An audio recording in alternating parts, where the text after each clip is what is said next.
Hi everyone, welcome back to my YouTube channel. അപ്പം നമ്മൾ big ബോസിൽ ഇന്നലെ രാത്രി നടന്ന കാര്യങ്ങളൊക്കെ ആയിരിക്കും ഇന്ന് നമ്മൾ ഡിസ്കസ് ചെയ്യാൻ പോകുന്നത്. ഇന്നലെ രാത്രിയിലും ഇന്ന് രാവിലെ നടന്ന ചെറിയ ചെറിയ കാര്യങ്ങൾ, അതേപോലെ മെയിനായിട്ട് നമ്മൾ ഇന്ന് ഡിസ്കസ് ചെയ്യാൻ പോകുന്നത് പണിപ്പുര ടാസ്ക്, അത് കഴിഞ്ഞ് എവിക്ഷൻ ടാസ്ക്, ഇതിലൊക്കെ ഇവർ പെർഫോം ചെയ്തിട്ടുണ്ടോ ഇല്ലയോ, പിന്നെ ബാക്കിയുള്ളവരുടെ മെൻറ്റാലിറ്റി ഒക്കെ എന്തായി തീർന്നു, ഇതൊക്കെയായിരുന്നു നമ്മൾ ചെറുതായിട്ടൊന്ന് ഓടിച്ച് നമുക്ക് പോകാം. ആദ്യം തന്നെ പണിപ്പുര ടാസ്കിൻ്റെ റിസൾട്ട് ഞാൻ പറയാം. അവർ റിസൾട്ട് എന്ന് പറഞ്ഞു കഴിഞ്ഞാൽ അവർക്ക് ആദില, നൂറ, അക്ബർ ഇവരായിരുന്നു. അവർ ബുദ്ധിപരമായിട്ട് 3 പേരായിട്ട് 2 പേര് പോകേണ്ടടുത്ത് ആദിലയും നൂറയും കൂടെ എടുത്തിട്ട് 3 പേരായിട്ട് അവർ കയറിയത്. പക്ഷേ 16 സെക്കൻഡ് കൊണ്ട് ഇവർക്കൊരു ചീട്ടൊക്കെ കൊടുത്തിട്ടുണ്ടായിരുന്നു. അതിലാണ് ടൈമും കാര്യങ്ങളും ഒക്കെ പറഞ്ഞിരുന്നത്. ടൈമും പോയിന്റും വെച്ചിട്ടുള്ള 6 ചീട്ട്, അതിലൊരു ചീട്ട് എടുക്കുക. അങ്ങനെ ഇവർക്ക് കിട്ടിയത് 16 സെക്കൻഡിൻ്റെ ചീട്ടാണ്. അപ്പോൾ ഇവർ അകത്തേക്ക് കയറി ആ 16 സെക്കൻഡ് പോകുന്ന ഇവർ അറിഞ്ഞില്ല. ഇവർ എല്ലാം കൂടി വാരി എടുത്ത് പുറത്തിറങ്ങി ബസർ അടിച്ചതിന് ശേഷമാണ് പുറത്തിറങ്ങിയത്. അതുകൊണ്ട് തന്നെ ഇവർക്ക് ഒരു സാധനവും കിട്ടിയില്ല. അതുകൊണ്ട് തന്നെ പണിപ്പുര ടാസ്ക് ഫസ്റ്റ് തന്നെ ഫ്ലോപ്പായി. അതുകൊണ്ട് ഇവർക്ക് ഡ്രസ്സൊന്നും തന്നെ അവിടെ നിന്ന് എടുക്കാനോ പറ്റിയില്ല, ഫുഡ് ഐറ്റംസും എടുക്കാൻ പറ്റിയിട്ടുണ്ടായിരുന്നില്ല. അതായിരുന്നു പണിപ്പുര ടാസ്കിൻ്റെ ഇത്. എന്താണെന്നറിയില്ല, ടീം കുറച്ചും കൂടി ഒന്ന് എഫിഷ്യൻ്റ് ആയിട്ട് കളിക്കേണ്ടതായിരുന്നു. പിന്നെ ഒരു കാര്യമുണ്ട്, ടൈം അകത്ത് കയറി കഴിഞ്ഞാൽ ആർക്കും പ്രെഡിക്റ്റ് ചെയ്യാൻ പറ്റാത്ത രീതിയിലായിരുന്നു.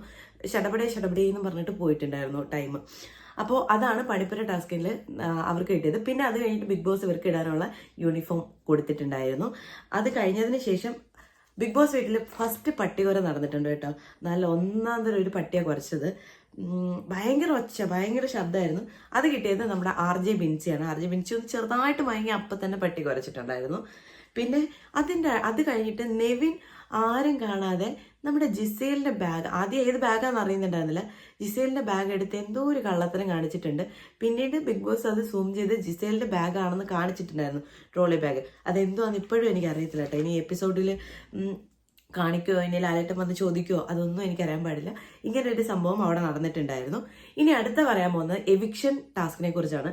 എവിക്ഷൻ ടാസ്കിനെ കുറിച്ച് ഇന്നലെ രാത്രി ഞാനൊരു വീഡിയോ ചെയ്തായിരുന്നു. പക്ഷെ അതിനകത്ത് എനിക്ക് ക്ലാരിറ്റി ഇല്ലാത്തതുകൊണ്ട് ഞാനതങ്ങ് ഡിലീറ്റ് ചെയ്തില്ല, സെക്യൂർ ആക്കി ഇട്ടു, അത്രേ ഉള്ളൂ.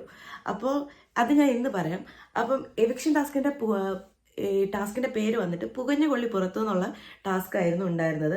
അതിലെന്താന്ന് വെച്ച് കഴിഞ്ഞാൽ ബിഗ് ബോസ് അകത്ത് നിൽക്കാൻ ഒരു അർഹതയുമില്ലാത്ത 4 പേര് ബാക്കിയുള്ളവർക്ക് എല്ലാവർക്കും കൂടി തിരഞ്ഞെടുക്കുക. അത് ഏറ്റവും കൂടുതൽ വോട്ട് കിട്ടുന്ന 4 പേരായിരിക്കും ഈ പുറത്തേക്ക് പോകേണ്ടത്. ആ പുറത്തേക്ക് പോകേണ്ട എപ്പോഴാണെന്ന് വെച്ച് കഴിഞ്ഞാൽ രാത്രി ലൈറ്റ് ഓഫ് ചെയ്തതിന് ശേഷം രാവിലെ വരെ ഇവർ പുറത്തായിരിക്കും. ആ സമയത്ത് ബിഗ് ബോസിനുള്ളിലേക്ക് കയറാൻ ഇവർക്ക് അനുമതിയില്ല. അതേപോലെ ഇവർക്ക് 4 പേർക്ക് കിടക്കാൻ വേണ്ടി ഒരു കട്ടിൽ മാത്രമേ കൊടുക്കുകയുള്ളൂ. അപ്പോൾ ഇതിനകത്ത് എന്താ ഗെയിം എന്ന് പറഞ്ഞു കഴിഞ്ഞാൽ, ഈ ആരെങ്കിലും ഒരാൾ അതിൽ കിടന്ന് ഉറങ്ങുകയാണെങ്കിൽ, ഞാൻ ആദ്യം കരുതിയത് 4 പേർക്കും ഒരു കട്ടിലേ കിടക്കാൻ പറ്റുമോ, അല്ലെങ്കിൽ അത്രയും വലിയ തടി കൊണ്ടുള്ള കട്ടിലാണോ, ഇതൊക്കെയായിരുന്നു. ആ സംശയമൊക്കെ ഇന്നലെ രാത്രി തന്നെ മാറി. അതുകൊണ്ടാണ് അത് ഡീറ്റെയിൽ ആയിട്ട് ഞാൻ പിന്നെ ചെയ്യാമെന്ന് കരുതിയത്. ചെറിയ നമ്മുടെ തമിഴ്നാട് ഏരിയയിലുള്ള ചെറിയ കട്ടിലില്ലേ, ആ കട്ടിലാണ് ഈ എന്താ പറയുക, പ്ലാസ്റ്റിക് ഒക്കെ കൊണ്ടാക്കിയാൽ പെട്ടെന്ന് പൊക്കിയെടുക്കാൻ പറ്റുന്ന വെയിറ്റ്ലെസ് ആയിട്ടുള്ള, അതിനൊരു കൂടി പോയാൽ 2 പേർക്കേ കിടക്കാൻ പറ്റുള്ളൂ. അപ്പോൾ ആരൊക്കെ സെലക്ട് ആയെന്ന് ഞാൻ പറയാം. സെലക്ട് ആയതിന് മുമ്പ് ബാക്കി പറയാം. ഈ കട്ടിൽ എടുത്ത് ഉറങ്ങുന്ന ആളെയും കട്ടിൽ ഉൾപ്പെടെ എടുത്ത് അവിടെ ഒരു റെഡ് സോൺ ഉണ്ട്, അവിടെ കൊണ്ടുവന്ന് വെക്കുകയാണെങ്കിൽ അയാൾ ഡയറക്റ്റ് ജയിലിലേക്കോ നോമിനേഷനിലേക്കോ ഒന്നും ആയിരിക്കത്തില്ല, നേരെ എവിക്ഷനിലേക്കായിരിക്കും പോവുക. അങ്ങനെ ചെയ്തു കഴിഞ്ഞാൽ, അതേപോലെ തന്നെ ഈ കട്ടിൽ എടുത്തുകൊണ്ട് പോകുന്ന സമയത്ത് ആ കട്ടിലിൽ കിടന്ന് ഉറങ്ങുന്ന ആൾ എഴുന്നേൽക്കുകയാണെങ്കിൽ ബിഗ് ബോസ് ലൈറ്റ് ഓൺ ആക്കുകയും അയാൾ എവിക്ഷനിൽ നിന്ന് രക്ഷപ്പെടുകയും ചെയ്യും. അപ്പോൾ അതാണ് ഈ ടാസ്ക് ഫുള്ളെന്ന് പറഞ്ഞാൽ. അപ്പം 4 പേര് ആരൊക്കെ സെലക്ട് ആയെന്ന് വെച്ച് കഴിഞ്ഞാൽ അതിനകത്ത് പ്രത്യേകം ബിഗ് ബോസ് പറയുന്നുണ്ട്, മാർഗമല്ല ലക്ഷ്യമാണ് പ്രധാനം. മാർഗം എന്തും അവർക്ക് സ്വീകരിക്കാം, എന്ത് മാർഗവും സ്വീകരിക്കാം. അപ്പോൾ കൂടെ ആ 4 പേർക്ക് വേണമെന്നുണ്ടെങ്കിൽ ഒരുമിച്ച് നിൽക്കാം, ഒറ്റ കൊടുക്കാം, എന്ത് വേണേലും ചെയ്യാം. അപ്പോൾ ബിഗ് ബോസ് ഹൗസിനുള്ളിൽ ഉള്ള ആൾക്കാരായിരിക്കണം ഇവരെ എവിക്റ്റ് ആക്കേണ്ടത്. അതാണ് ഈ ഗെയിമിൻ്റെ ഒരു സ്ട്രാറ്റജി. അപ്പോൾ ആരൊക്കെയാണെന്ന് നോക്കാം. ഷാനവാസിനാണ് 10 വോട്ട് കിട്ടിയത്, ശൈത്യക്ക് 9 വോട്ട്, ജിസേലിന് 8 വോട്ട്, ബിൻസിക്ക് രണയ്ക്ക് സമാസമം 6 വോട്ട് വീതം കിട്ടി. അതിൽ അഗെയിൻ ബിൻസിയും രണയുമായിട്ടുള്ള വോട്ടിംഗ് നടന്നപ്പോൾ ബിൻസിക്കാണ് 9 വോട്ട് കിട്ടിയിരിക്കുന്നത്. അപ്പം പോകേണ്ടത് ഷാനവാസ്, ശൈത്യ, ജിസേൽ, ബിൻസി, ഈ 4 പേരാണ് ഇന്നലെ നൈറ്റിൽ ഈ എവിക്ഷൻ ടാസ്കിൽ ഉണ്ടായിരുന്നത്. അപ്പോൾ ഇനി അവരുടെ സ്ട്രാറ്റജി എന്താണെന്നുള്ളത് ഞാൻ പറഞ്ഞുതരാം. അതായത് ഷാനവാസു ഇവരും എല്ലാവരും കൂടി പ്ലാൻ ചെയ്യുകയാണ്. അതായത് ഓരോരുത്തർ ഉറങ്ങുമ്പോൾ ഓരോരുത്തർ എഴുന്നേറ്റിരിക്കുക. ഷാനവാസ് ഉറങ്ങിക്കഴിഞ്ഞാൽ ഇനി എന്ത് സംഭവിച്ചാലും പുള്ളി ഉണരില്ല. അതുകൊണ്ട് പുള്ളി എവിക്റ്റ് ആക്കാൻ എളുപ്പമായിരിക്കും. അപ്പോൾ ഓരോരുത്തരായിട്ട് അത് ഷാനവാസിന് നന്നായിട്ട് അറിയാവുന്നതുകൊണ്ട് തന്നെ ഷാനവാസ് മുൻകൈ എടുത്ത് തന്നെ ഈ ടീമിൽ എന്ത് ചെയ്തു, ഇങ്ങനെ ചെയ്യാം. അതിൽ ഏറ്റവും നന്നായിട്ട് ജിസയിൽ മറ്റേ ഉറങ്ങാതെ അങ്ങോട്ടും ഇങ്ങോട്ടും കൂടി നടന്ന് ജിസയിൽ ഭയങ്കര എഫിഷ്യൻ്റ് ആയിട്ട് നിന്നിട്ടുണ്ടായിരുന്നു. എല്ലാവരും കുറേശ്ശെ ഉറങ്ങി എഴുന്നേറ്റു. പക്ഷെ ഇങ്ങനെയാണ് ഗെയിം പോകുന്നതെന്നുണ്ടെങ്കിൽ അവർക്കാർക്കും ഇവരെ കൊണ്ടുവന്ന് ഇടാൻ പറ്റില്ല. ഒന്നുകിൽ ഈ പുറത്ത് നിൽക്കുന്ന എവിക്ഷനിൽ പങ്കെടുക്കുന്ന ആൾക്കാർ എന്തെങ്കിലും ചെയ്താൽ മാത്രമേ കളിക്കൊരു ഇൻട്രസ്റ്റ് ഉണ്ടാവുള്ളൂ. അല്ലാതെ ഇവരിപ്പോൾ ഉറങ്ങാതെ ഒരാൾ നിന്ന് കഴിഞ്ഞാൽ ഇവർക്ക് ഈസി ആയിട്ട് എന്ത് ചെയ്യാം, ഈ ഗെയിം ഈ 4 ദിവസം കൊണ്ട് തീർക്കാൻ പറ്റും. പിന്നെ ആരൊക്കെ ഉറങ്ങും ആരൊക്കെ ഉണർന്നിരിക്കും എന്നുള്ളതാണ് സംശയം.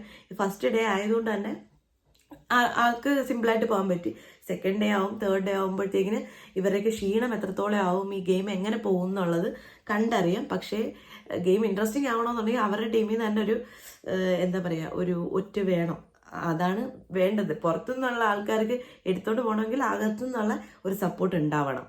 അതാണ് ഇപ്പോൾ എവിക്ഷൻ്റെ പുകഞ്ഞു കൊള്ളി പുറത്തു നിന്നുള്ള ഇത് വന്നിരിക്കുന്നത്. അതേപോലെ തന്നെ ഇന്നലെ രാത്രി തന്നെ നമ്മുടെ അക്ബർ ഷാനവാസിനെതിരെ തിരിഞ്ഞിട്ടുണ്ടായിരുന്നു. അതായത് ഞാൻ പറഞ്ഞല്ലോ അനുവിൻ്റെ ഒരു പ്രശ്നം, ഇവർ കരയിപ്പിച്ച പ്രശ്നം ഉണ്ടായിരുന്നല്ലോ. അപ്പോൾ അനു ഡോക്ടർമാർ പൈസ വാങ്ങിക്കാൻ വേണ്ടിയാണ് മരുന്ന് എഴുതുന്നതെന്നുള്ള പ്രസ്താവന നടത്തിയത് നമ്മുടെ ഷാനവാസ് കെട്ടിച്ചമച്ച കഥയാണെന്നുള്ളത് അക്ബറിന് മനസ്സിലായപ്പോൾ അക്ബർ പറഞ്ഞത് പരസ്യമായി സോറി വരേണ്ട കാര്യമാണ് എന്നും പറഞ്ഞാൽ അക്ബർ ഒന്നും അതിനെക്കുറിച്ച് ചൊല്ലി ഇതായി. അപ്പോൾ അനു പറഞ്ഞു ഇനി ആ പ്രശ്നം എടുത്തിടണ്ട. അനു ഒരിക്കലും പ്രശ്നം ഉണ്ടാക്കാൻ നിൽക്കുന്ന ഒരു വ്യക്തിയല്ല. ആൾക്ക് ഒട്ടും താല്പര്യമില്ല. അപ്പോൾ ആൾ പറഞ്ഞു ഇനി ഒരു പ്രശ്നത്തിന് ഞാനില്ല, ഇനി അത് വീണ്ടും അത് സംസാരിച്ച് കഴിഞ്ഞല്ലേ, അത് ഇനി എടുത്തിടണ്ട. അതാണ് അങ്ങനെ പറഞ്ഞു. അങ്ങനെ അവസാനം അനുവായിട്ടൊരു തർക്കം ഉണ്ടായി. അപ്പോൾ അത് ആ ഒരു ജസ്റ്റ് ഒരു സാധനം അവിടെ കിടപ്പുണ്ട്. അതുപോലെ തന്നെ ഒരു കാര്യം കൂടെ ആഡ് ചെയ്യാനുണ്ട്. ഞാൻ പറഞ്ഞു നിർത്തിയതായതുകൊണ്ട് അതിനൊരു കംപ്ലീറ്റ് ചെയ്യണമല്ലോ. അനുവും ജിസയിലുമായിട്ടുള്ള പ്രശ്നം അവർ തങ്ങളിൽ പറഞ്ഞ് അവരത് തീർത്തിട്ടുണ്ട്. അപ്പോൾ അത് കോംപ്രമൈസ് ആയിട്ടുണ്ട് കേട്ടോ. അപ്പോൾ ജിസയിൽ നന്നായിട്ട് കളിക്കുന്നുണ്ട്. ജിസയിൽ അടിപൊളി ഒരു ബേബി മെറ്റീരിയലാണ്. അതേപോലെ തന്നെ നമ്മുടെ രതീഷ് അല്ല, അനീഷ്, ഷാനവാസ് ഇവരൊക്കെ ഉണ്ടാവണം. ഇവരൊക്കെ ഉണ്ടെങ്കിൽ ഒരു രസമുള്ളൂ. ബാക്കി എല്ലാവരും അവരുടേതായ രീതിയിൽ കളിക്കുന്നുണ്ട്. പക്ഷേ കളി അങ്ങോട്ട് കൊഴുത്തിട്ടില്ല. നമുക്ക് ഇപ്പം 2 ദിവസം കഴിഞ്ഞാലേ ഉള്ളൂ, നമുക്ക് നോക്കിയിരിക്കാം എന്താ സംഭവിക്കാമെന്ന്. എൻ്റെ അഭിപ്രായത്തിൽ രതീഷിൻ്റെ കുറച്ചും കൂടി വേണം. രതീഷ് മിക്കവാറും ഔട്ടാകുന്ന ഒരു ഇതാണ് ഞാൻ കാണുന്നത്. പിന്നുള്ളത് നെവിനാണ്. ശൈത്യ പക്ഷെ ആക്റ്റീവായി തുടങ്ങിയിട്ടുണ്ട്. അറിയില്ല എന്താവും എന്നുള്ളത്. നമുക്കപ്പം ബാക്കി ഡീറ്റെയിൽസ് ഞാൻ ഇമ്പോർട്ടൻ്റ് ആയിട്ടുള്ള ഡീറ്റെയിൽസ് എല്ലാം ഞാൻ അപ്ഡേറ്റ് ചെയ്യാം. ഇപ്പോൾ നിങ്ങൾക്ക് ഈ വീഡിയോ ഇഷ്ടപ്പെടുകയാണെങ്കിൽ please do like, share and subscribe. Thank you. By.